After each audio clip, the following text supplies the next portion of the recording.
Oi, gente, tudo bem com vocês? Eu queria muito que você abrisse a sua Bíblia, se você tiver condições aí, em Lucas 7. Quem está acompanhando desde o primeiro vídeo já está cansado de ouvir, né? Lucas 7. Mas tem algumas lições ainda preciosas que Deus tem falado muito ao meu coração e eu sinto que devo ainda continuar compartilhando com vocês. Então, se você deseja mais uma vez estar comigo, então continua aqui e vamos ler Lucas 7, agora a partir do verso 11, quando diz assim: pouco depois, ele seguiu viagem para uma cidade chamada Naim, e seus discípulos e uma grande multidão o seguiam.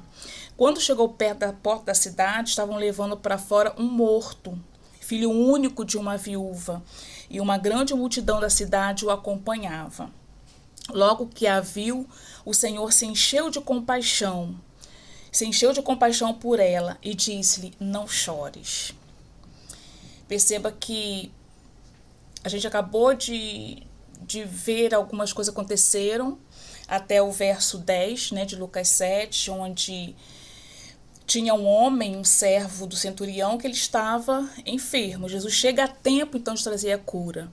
Ele sai de lá de Cafarnaum e quando ele chega em Naim, que é em outro local, já ele se depara com alguém que não teve essa oportunidade, que já estava morto. Mas o que acontece aqui? Jesus, no verso 13, Jesus, ele vê aquela mulher, vê aquela viúva que agora perdeu o seu filho e ele se enche de compaixão. Naquele contexto, ser viúva não é como hoje. Ser viúva aqui, estamos falando de uma mulher que agora não sabe mais como que ela vai viver porque o seu provedor está morto. E o seu filho, né, aquele que seria agora o homem que estaria ali ao seu lado, o seu filho, morreu. Então a situação dela realmente era bem difícil. E Jesus olha para ela. Sempre que eu vejo esse verbo ver,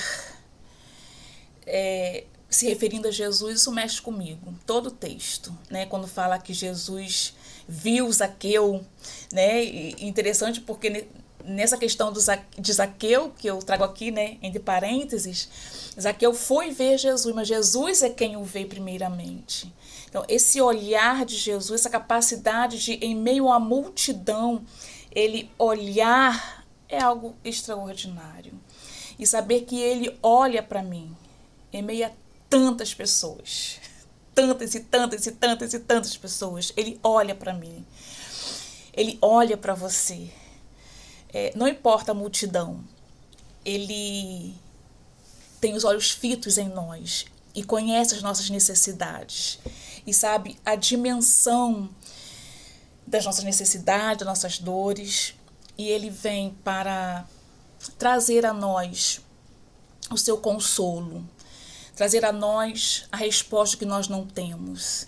Ele sempre vai agir de maneira que, por mais que na nossa vida a gente não entenda no momento, mas é sempre bom termos em mente que tudo que Deus faz é bom, perfeito, é agradável.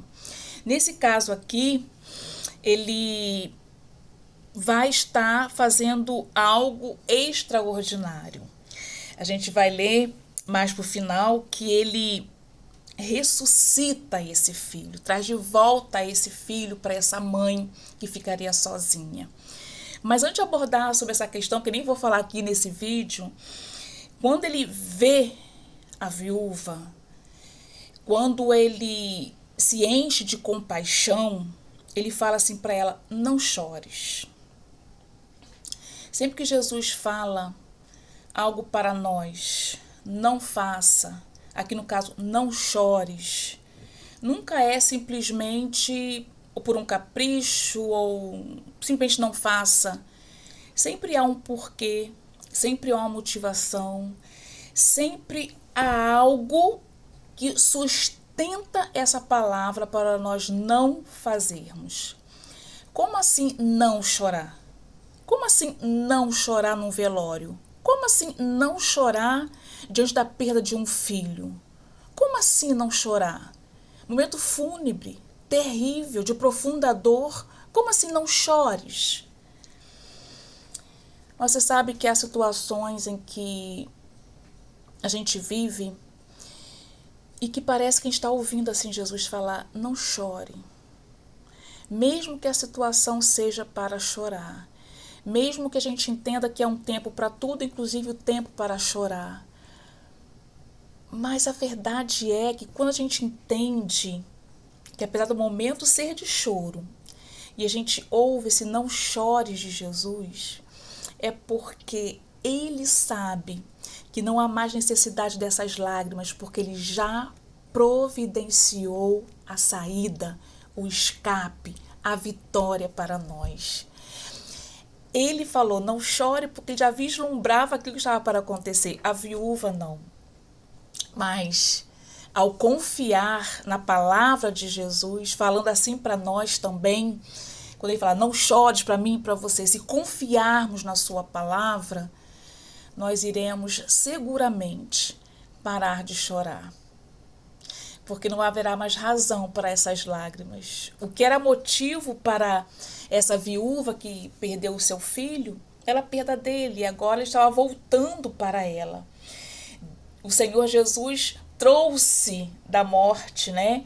Trouxe a vida para ele agora, levando de volta para sua mãe. E assim é Jesus também hoje na nossa vida. Não sei hoje o que te faz chorar. Não sei se ainda é tempo de chorar, porque haverá sim momentos e preciso ser realmente bem verdadeira e bem consciente de que às vezes o choro ele é até prolongado, né? Ele dura uma noite.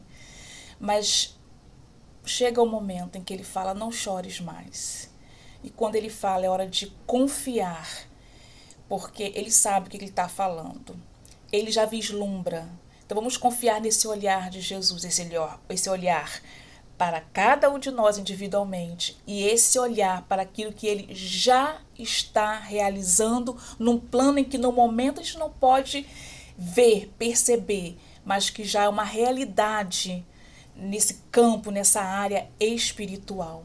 Vamos confiar em Deus. O que eu deixo para você hoje com palavra é, não chores mais. Que Deus te abençoe.